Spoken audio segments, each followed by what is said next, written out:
So let's go into a little bit of backdrop. Most people know Confucius as this old dude with lots of rules if you read Confucianism. It's quite opposite of that, actually.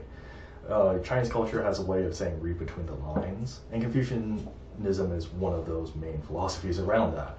So when we talk about Confucius, he himself said he was a transmitter. He was not the inventor of the system. This is something that was happening in more of the shamanic era in China. So we're going back post 4,000 years, so probably closer to 5,000 or more.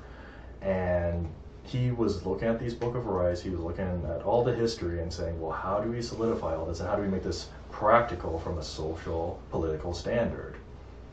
And the Qigong, particularly around that, got picked up from him, his students, and then we could say Imperial China, more the court type of magistrates, was how do you work on this intellectual side of things, because you have to be calm, you have to work with virtue, you have to work with filial piety. There's a bunch of different virtues from Confucianism.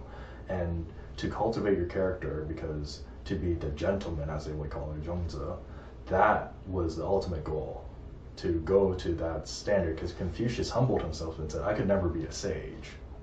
So that's the first distinction we have to make.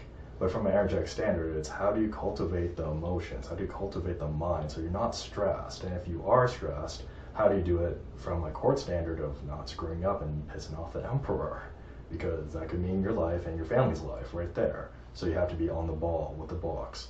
So what we see in Confucian Qigong is about this, how to do social relationships, how to work with the mind, and how to cultivate yourself. So a lot of Confucian Qigong really works on how do I work with myself and how do I work with other individuals so we both become better people. That's the ultimate goal in Confucian Qigong, and that mental clarity. So say I've been working 15 hours a day, or 8 hours, or something along those lines of memorizing books. Because the old standard in Chinese physician and any imperial standard, if you were a scholar, was you need to memorize the books forward and backwards. That was the old standard to even get into the court. So you needed a lot of intellectual, mental activities to keep calm and regenerate yourself. So Tai Chi, for example, was one of those martial arts and Qigong that help cultivate that.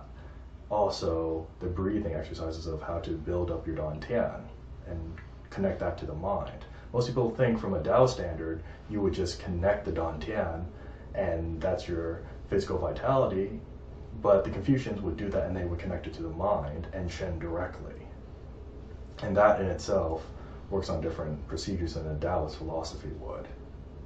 So really, Confucian Qigong, in my eyes, is probably one of the easiest things you can plug into normal society, because we are in that activity zone compared to where, say, a Taoist Qigong would be right now.